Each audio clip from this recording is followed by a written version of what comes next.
Olá pessoal, tudo bem? Sejam bem-vindos a mais um Papo Pastor. Pastor Léo aqui. Pastor Alci. E hoje a gente vai comentar mais um pouquinho das notícias da semana. Antes de a gente botar as notícias, Alci, deixa eu responder aqui algo que volta e meia alguém me pergunta. E assim, eu nunca expliquei o porquê. Porque eu acompanho mais notícias de fora do que de dentro do Brasil. Sim. Tem dois motivos. Primeiro, é porque eu acho que o ciclo de notícia brasileiro é só o que Bolsonaro fez ou o que Bolsonaro deixou de fazer. Aí eu confesso que eu cansei. Aí eu chutei o balde. Disse, rapaz, tô interessado nisso não, sabe? Aí eu meio que parei de acompanhar. Mas foi algo que aconteceu há 11 anos atrás. Que eu tive assim uma epifania.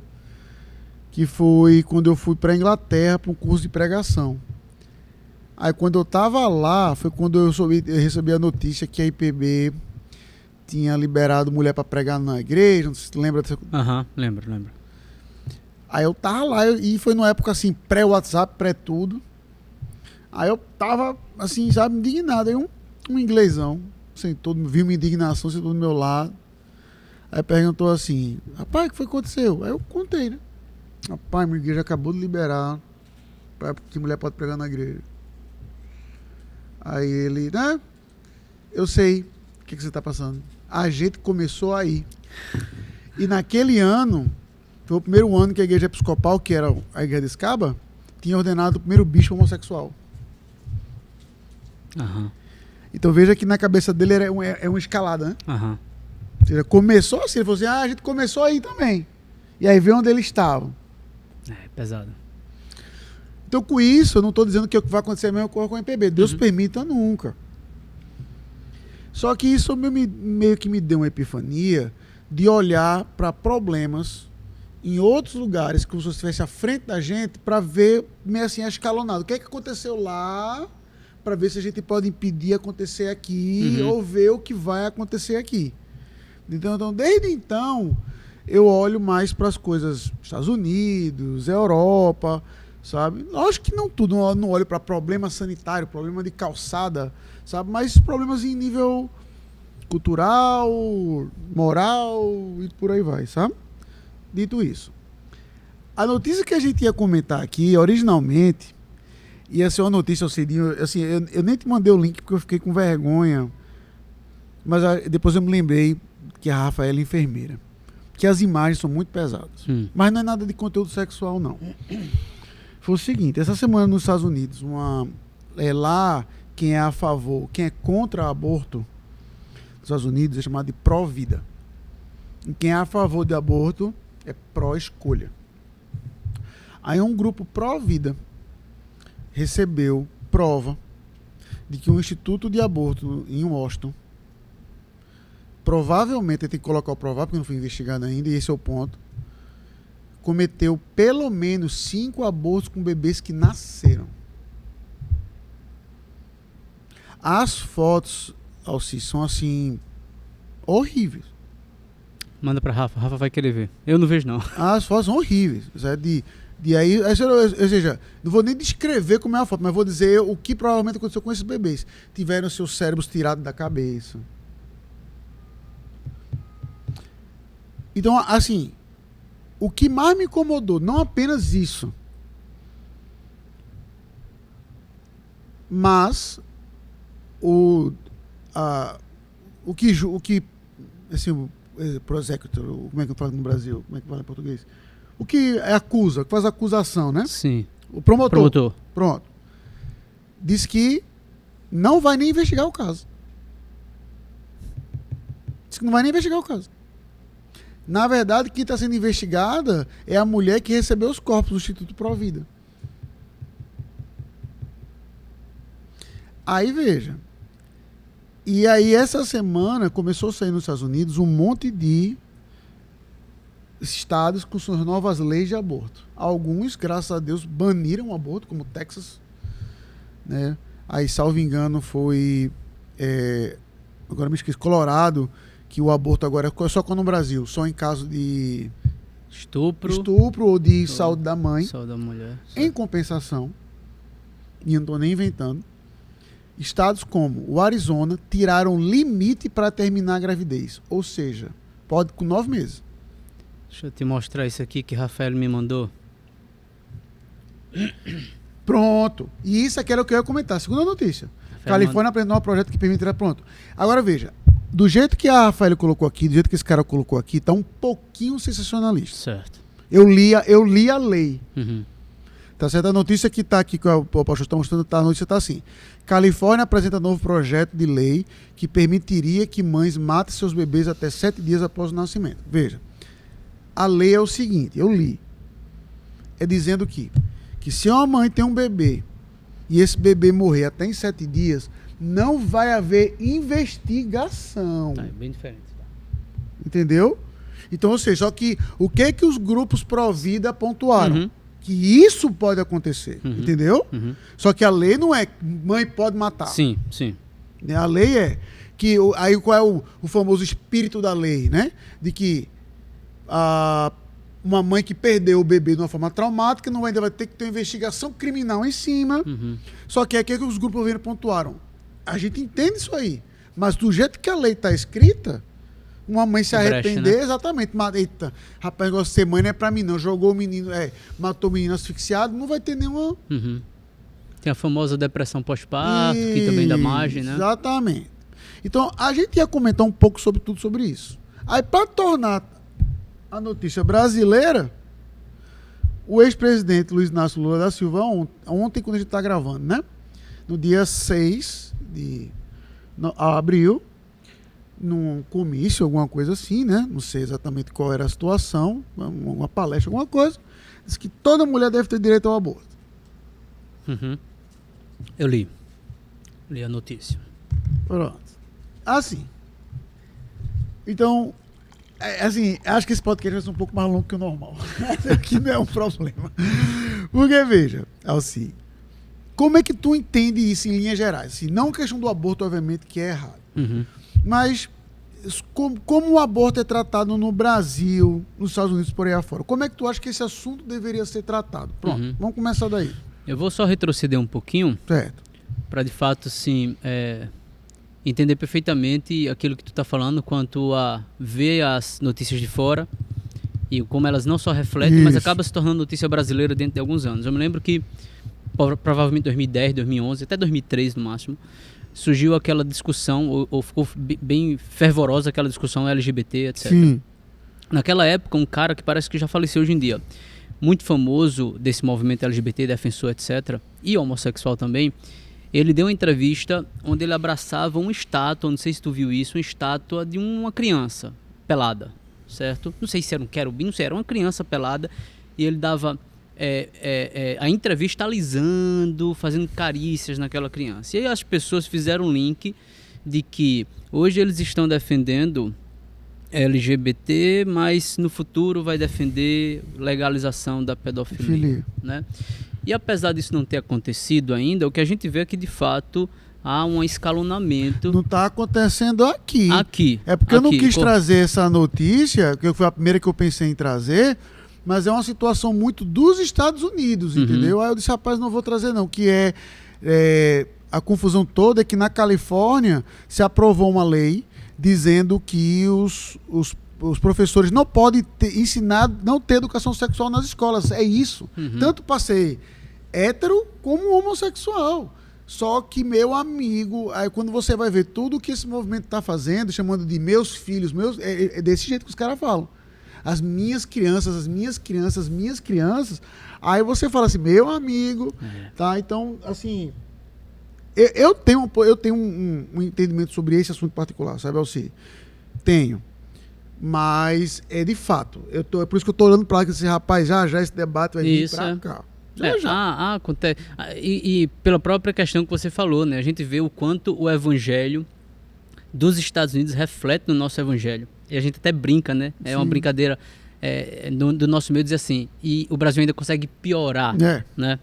Pois bem, então, dito isso, eu vejo assim, primeiramente, eu discordo absolutamente da lei brasileira, né? Obviamente que é uma lei repleta da filosofia humana, né? Eu gosto muito... Norton dizendo aqui para levantar. Aí.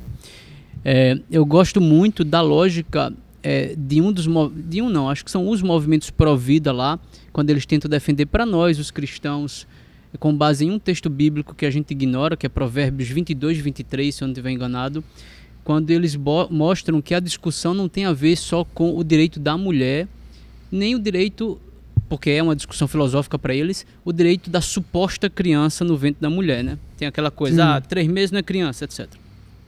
Então eles puxam a defesa para... É uma discussão cujo direito entra também no direito do homem. Porque Provérbios vai dizer que o bebê... Deixa eu ler para o pessoal. Provérbios 22, 23. Coisa bem rápida aqui. Abrindo rapidinho aqui para a gente ler. Diz assim, Provérbios 22, 23. 23, 22. Ouve a teu pai que te gerou e não despreze a tua mãe quando vier a envelhecer. Então, de fato, o ente que está no ventre é pertencente ao pai também. Então, os movimentos pró-vidas discutam dessa natureza. O homem também tem voz para isso, já que eles dizem que só quem tem voz é a mulher. Meu corpo, minhas regras, aquela coisa toda. Então, pensando na Bíblia e relacionando, obviamente, a Bíblia com isso, eu caminho desse modo, certo? É uma discussão que compete a todos, é uma discussão que compete à igreja, é uma discussão que compete à mulher, é uma discussão que compete ao homem. Logo, toda a igreja, à luz da cosmovisão bíblica, né, deve se envolver nisso aí. Pois é. E aí, porque eu trouxe a notícia aqui do presidente, antes que alguém nem se preocupe, né, caso nos comentários queira transformar aí numa briga de Bolsonaro contra Lula, fiquem à vontade. Uhum. Então, meu ponto aqui não é tá vendo porque você tem que votar, mas vai virar isso. Esse é o meu ponto. Vai. Ou seja, e o meu ponto para trazer essa notícia para cá é porque, além de eu quero ver como é que vai equilibrar essa narrativa do que durante toda a pandemia, né, foi Bolsonaro genocida. Aí agora, como é que vai equilibrar isso aí? Eu só quero ver o malabarismo mental desse pessoal. Uhum. Mas o que eu fiquei assim, pronto, eu comentei com a minha esposa que eu disse isso assim, pronto, mano. Se o Bolsonaro não tinha uma plataforma política, um plano de reeleição, agora tem. Agora tem. Bum, tá aqui. Paft. Vai botar em cima da mesa isso aí. E vai ganhar muito voto em cima. Com certeza. Então, dito isso, fica para um outro podcast que a gente já comentou até no passado qual é a minha visão política particularmente, mas eu sou o famoso voto nulo durante toda a minha vida e por enquanto meu voto continua nulo. Mesmo diante disso. E aí o meu ponto é justamente esse, que como você bem falou, aqui no Brasil a discussão do aborto ela é essencialmente uma discussão política. A gente tem que trazer político que seja contra o aborto. Só que tem uma frase de um radialista norte-americano que morreu recentemente, Breitbart, que ele falava uma frase que quando eu ouvi a primeira vez, eu... Assim, rapaz, tem uma coisa off, tem uma coisa faltando nessa frase. Mas depois que eu refletindo um pouco mais nela, não tem. Que ele falava assim, que política é o rio abaixo da cultura. Política é o rio abaixo da cultura. Entendeu? Ou seja, então... a cultura vai descendo, aí a política vai chegar lá embaixo dela. Então, se essa discussão é política estritamente, e a gente deixar uma discussão estritamente política, vamos trabalhar com a hipótese que o Bolsonaro seja reeleito. Então, isso aí vai ficar... Não vai nem ficar engavetado, por quê? Porque vamos supor que a maioria dos deputados que sejam eleitos sejam deputados que defendam o aborto. Vai passar a lei, mesmo que Bolsonaro vete. Mesmo que Bolsonaro vete. Ou qualquer presidente.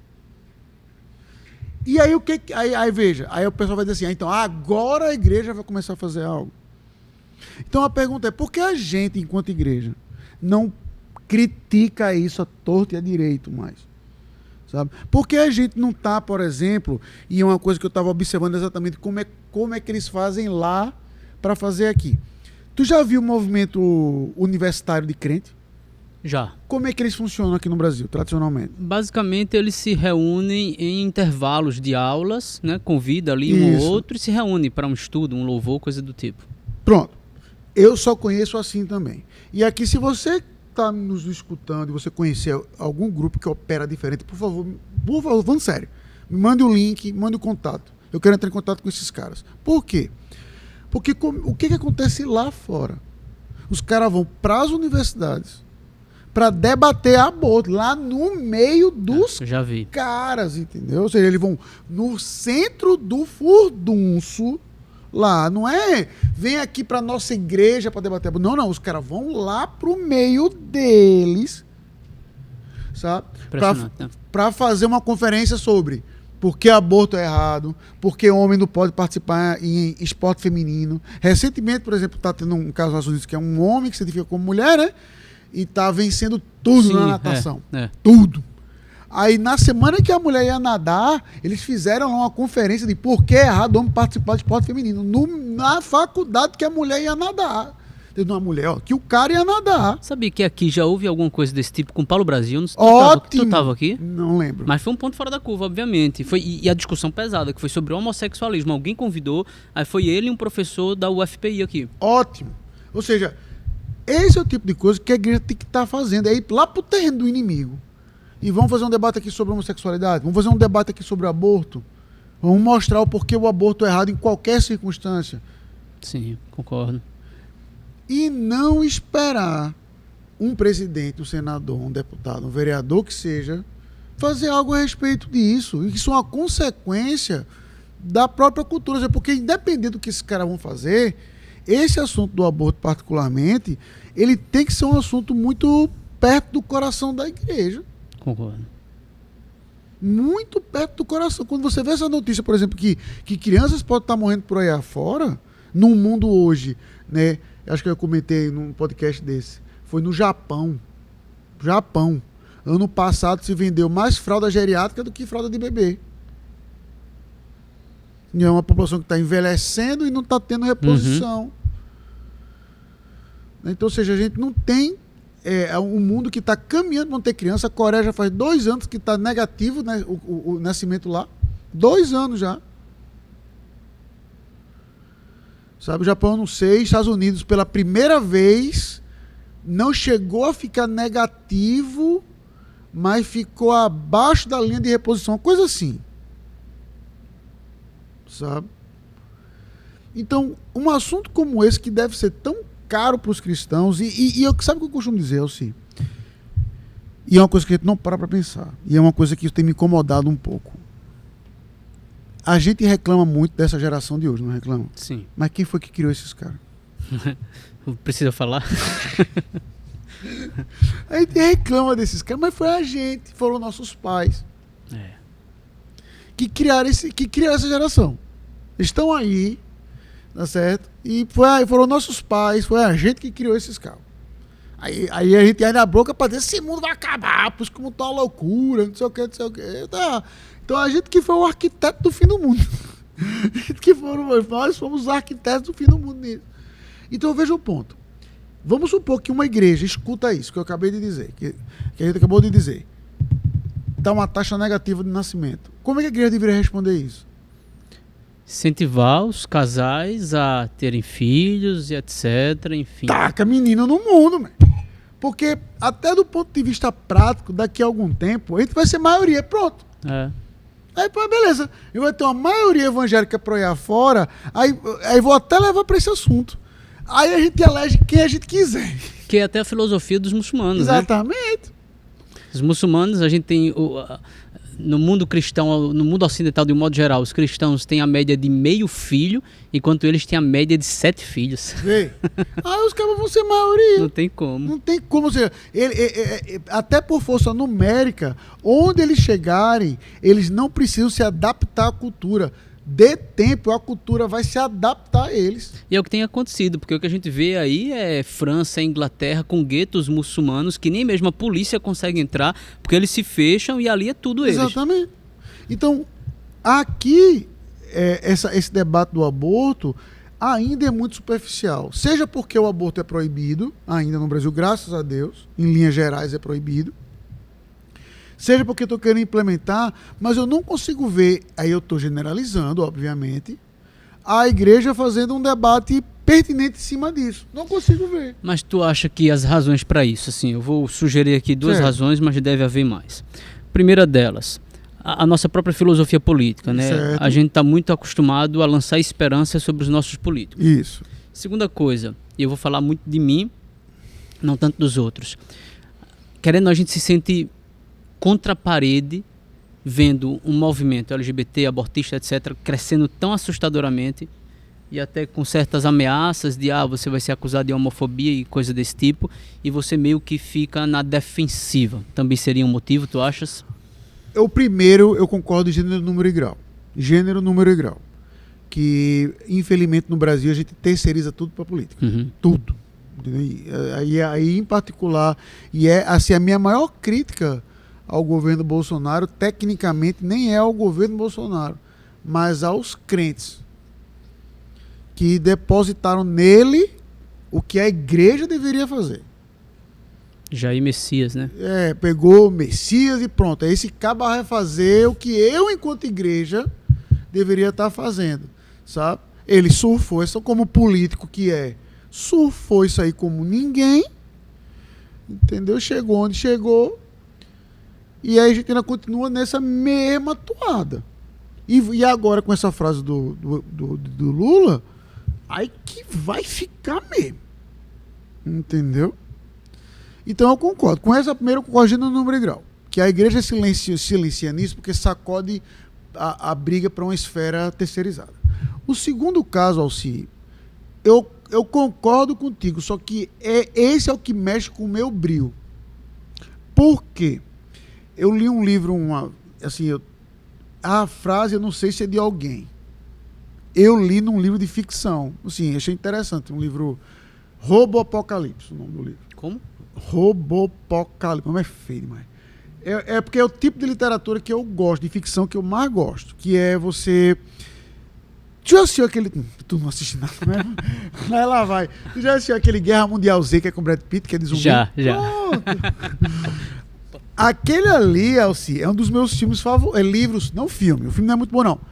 Livros favoritos. Mas eu assisti o filme, o livro não. O livro, assim como esse Robopocalipse, ele é como se fossem diários. É fictício, obviamente, mas é como se fosse uma compilação de diários de pessoas que passaram por aquilo. Então você vê o evento sendo narrado pelo diário, e não fulaninho estava entrando um monstro, então você está lendo o diário. Legal. Eu gosto muito disso. Aí o Robopocalipse é a mesma coisa, só que muda o cenário apocalíptico. Esse é um livro também. Guerra Mundial Z é de zumbi e Robopocalipse é Exterminador do Futuro. O que eu até brinquei, só rapidamente falar sobre o livro, eu até comentei isso aqui faz tempo na UMP, que eu parei de ler esse livro com medo, porque ele é muito realista, como as máquinas vão dominar o mundo. Ele vai dizer, não é tipo o Exterminador do Futuro. Meu amigo, é jogando os aviões nos prédios, é o GPS do carro, botando os carros, que tudo tem computador. Eu parei de ler o livro assim, ó. Toda vez que o alarme estourar perto de mim aqui, estourar perto de mim agora, eu vou achar que a revolução começou. Aí pronto, aí nesse livro, quando o cara pergunta assim, que você já sabe que os humanos venceram. Pronto, o livro já começa, então você vai lendo para saber como. Né? Legal.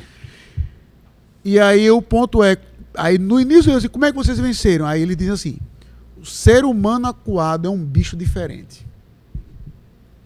Entendi, já peguei o link aí. O ser humano acuado é um animal diferente. Ou seja, esse é meu ponto. Se a igreja está acuada, meu filho, vá pro pau. Se a igreja está acuada, vá para cima. Mostre os seus dentes para cima e para baixo.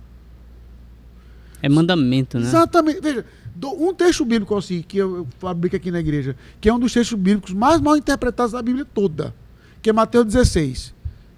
Quando Pedro fala, tu és o Cristo, filho de Deus vivo. Aí Jesus responde, pois eu te digo que tu és Pedro, e sobre esta pedra edificarei a minha igreja, e as portas do inferno não prevalecerão contra ela.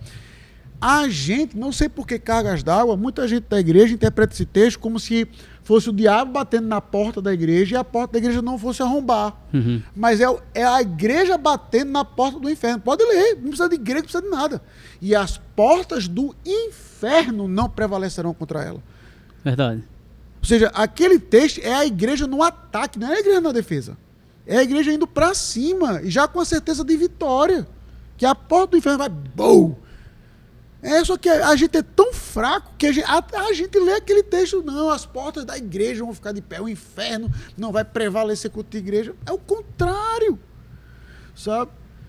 Então, mostra os dentes, vai para cima. Se a gente está acuado, aí o raciocínio até pragmático. Tá bom, o que a gente tem a perder então? A gente já é chamado de radical. Já a gente vai ser chamado de nazista. Se não for já. Certo? Então, o que a gente tem a perder? Verdade. E, cara, assim, eu acho que isso envolve tanta coisa. Uma vez eu estava numa discussão, entre família, inclusive, um grupo de família, de WhatsApp, e a discussão era justamente em torno de sexualidade, acho que homossexualismo, inclusive, não me lembro bem. E eu me recordo que, entre crentes e incrédulos ali, a discussão girou em torno do porquê o homossexualismo era errado. E então alguns diziam, aquela coisa do passado, é porque é doença, outro, é problema, é fruto do meio, etc. Eu me recordo que eu mencionei que era pecado. É errado porque é pecado. Curiosamente, eu fiquei assustado. Todas as outras opções estavam na mesa de discussão, mas quando eu coloquei pecado, meu amigo, o bicho virou, encapetou ali. E eu precisei dizer, não, então tá bom, não discuto mais. Porque, de fato, para eles, todas essas outras opções, elas estão na mesa do debate, filosoficamente falando. Mas quando é uma questão cujo Deus é quem predetermina, aí acabou. Isso aí, assim, me lembra uma história que eu contei aqui na igreja uma vez, quando eu fui convidado para um aluno aqui de medicina, hoje ele está no São Luís, o Marcílio, na aula de bioética. Aí era para falar de religião, não era nem nada de aborto, religião. Aí queriam meio que saber a religião dos alunos e convidar o seu representante, se possível, para fazer um resumo lá. E aí o professor pediu para terminar a aula dizendo assim, qual é a característica mais marcante da sua religião? Aí eu comentei, Anne, anota. A aula vai bem até o último slide. Aí eu fui lá, dei a aula todinha, tranquilo. Turma comigo lá, rindo, conversando, interagindo, tudo tal, mostrando um pouco da história da reforma. Era para mostrar um pouco da origem, que a gente acredita. Aí eu disse, bem, no final da aula. Bem, o professor pediu para eu terminar a aula com a característica mais marcante da minha religião.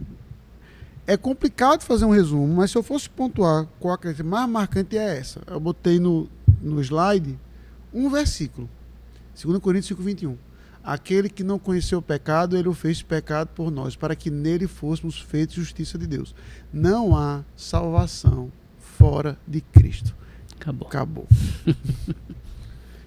Você está dizendo que meu avô vai para o inferno só porque ele não vai para a igreja? Eu digo, tô.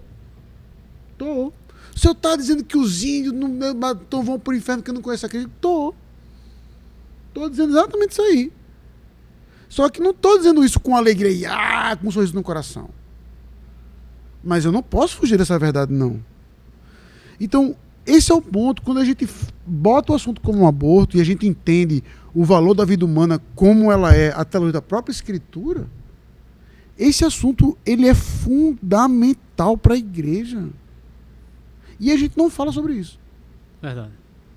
A gente não fala. A gente sacode para político. Espera Lula falar, espera Bolsonaro falar, espera um deputado falar, espera chegar às eleições para se tornar um debate.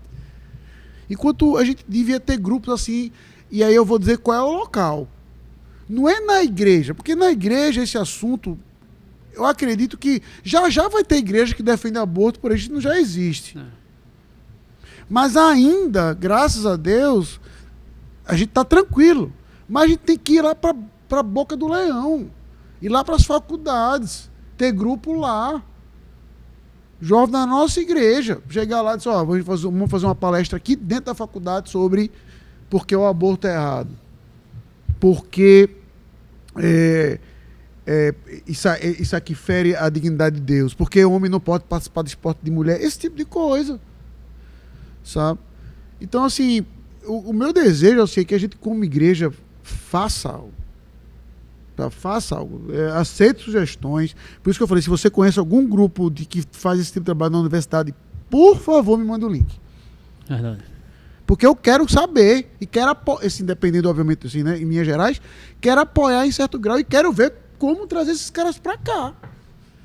Para a gente fazer alguma coisa. Sabe? Enquanto igreja, tem um grupo preparado para estar aqui, debater e ir para frente. Sabe? Ir para frente. Isso que eles estão fazendo lá fora e tá ganhando tração. Sabe? Ou seja, e a gente aqui, mais Bolsonaro, mais Lula, mais o deputado. Poxa vida. Sabe? Assim, vou usar uma palavra que eu não uso com muita frequência, mas chega a ser deprimente, sabe? Aham. Então, o meu desejo é isso, sabe assim, que a gente faça algo, que isso incomode a gente de fato. Entendeu? Se a gente fica revoltado com isso, beleza. E o que a gente está fazendo? E aí eu sou o primeiro a fazer meia culpa. Só reclamar no púlpito não é suficiente, não. Entendeu? Ou seja, você pode argumentar que o meu papel primário é tudo nosso, beleza. Mas e mais? E o que eu posso fazer mais? Entendeu? Então é isso, assim. Eu ainda estou revoltado com isso. Quando eu vi essas imagens, vi essa notícia do presidente aí, do Lula, eu ainda estou com sangue fervente em cima disso, mas o meu sangue fervente não é esse miserável do Lula, esses cabos abortistas, não é. Olhar pra gente exatamente, mesmo, né? Não estou fazendo nada, não estou fazendo nada a respeito disso. Só nada. Nem vou dar uma de brabo aqui. Sabe? Então, vamos fazer algo, vamos pensar. Sim. Nós vamos pensar. É isso que a gente precisa se mover. Eu lembrei, tu assistiu aquele filme A Troca com Angelina Jolie? Sim, assisti. É baseado em fatos reais. Uhum. Então, ou seja, mesmo tendo um grau de exagero, como todo filme baseado em fatos reais tem, quando eu vi aquele filme, que é até bem mais ou menos, mas sabe o que me chamou a atenção naquele filme? O pastor é presbiteriano, não sei se tu lembra. Lembro. O papel dele em todo aquele processo, ele ativamente lutando para a busca do menino e criticando e tal, e papapá, e ppp. Então, assim, é óbvio que a gente não pode transformar o púlpito nisso. Eu vou concordar. Mas, mas na prática, o que é que eu... Tem um papel mais ativo, né? Exato. Eu não sei até que ponto é uma boa referência. Isso eu vou citar a pessoa certa também. Mas eu me recordo de ter escutado, acho que quanto a Rubem Alves, que ele tinha um grande apreço pelos pastores presbiterianos, tendo sido ele também no passado algo nesse sentido, né? E ele dizia que também por essa razão, porque havia um papel muito ativo do pastor presbiteriano na sociedade de modo geral, né? Eu nem colocaria, como você disse, só o pastor, é a igreja de fato, a igreja se envolver, né? Um dos livros aí que talvez a gente indique aí no live, enfim, a visão transformadora fala isso, né? Que primeiro a gente precisa ter uma cosmovisão bíblica, também para identificar uma cosmovisão que não seja bíblica, com o fim final de que insiramos essa cosmovisão na cultura e no ambiente acadêmico. Então ele vai trabalhar nesse sentido no livro. E é o que a gente está tentando buscar aqui, né? Sim. Sabe? Então fica aí essa reflexão para a gente, né? Diante dessas notícias, e que isso nos faça fazer algo. Que isso nos faça fazer algo. Que isso nos faça ir para frente. De fato nos incomodar e não ficar feita aquela piada, né, de tirando aqui, tirando onda. Agora, para ser politicamente correto, tem que avisar com 3 meses de antecedência que está fazendo uma piada, né? Que era a piada... Quem não entendeu, assista. Ou do tapa lá que a gente falou. Que é o do... que brincava com os nossos irmãos baianos, né?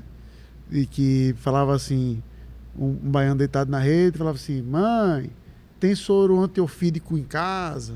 Aí, não, meu filho, por quê? Porque tá vindo uma cobra ali. Ou seja, ele está vendo a cobra vindo, não quer se mexer, mas já quer a solução para aquilo, né? Enquanto, meu amigo, tá vindo esse tsunami de coisa que vai chegar no Brasil. Já.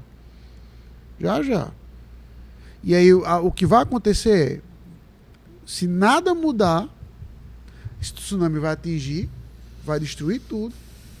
Aí vai ter aí vai ter um monte de engenheiro de obra pronta. Eu avisei que isso ia acontecer. Sim, meu filho. Mas o que é que você fez para evitar? O que é que eu fiz para evitar? Sabe? Então, Deus nos abençoe. Eu tenho dormido mal esses dias pensando nisso, sabe? E que Deus nos abençoe a fazer algo nisso. Amém. Tá? E se você, como eu falei, se você souber de grupos assim no Brasil atuando, e aí eu só quero colocar uma condição: nada de esfera política. Não, deixa eles para lá, não quero me meter nisso não. Se alguém até fizer parte aí da ABU daqui, a ABU daqui trabalhar nesse sentido, isso, né? A gente precisaria saber. Tinha uma pessoa da nossa igreja, eu me lembrei na hora, vou procurar ela, que estava começando a fazer. Ela não é da nossa igreja, tá vindo para nossa igreja agora. Eu vou conversar com ela para saber se ela ainda tem algo nesse sentido, mas ela compra mais a briga na esfera política. Tá. Entendeu? E aí eu quero ir para a boca do leão, para onde a cultura está acontecendo, que é no meio das faculdades, no meio das escolas, ver o que, é que a gente pode fazer a respeito disso aí, sabe? Então, que Deus nos abençoe nisso aí. Amém. Amém. Bom, então, pessoal, deixe seu comentário, dê suas sugestões e até segunda, se Deus quiser. Valeu! Tchau, pessoal.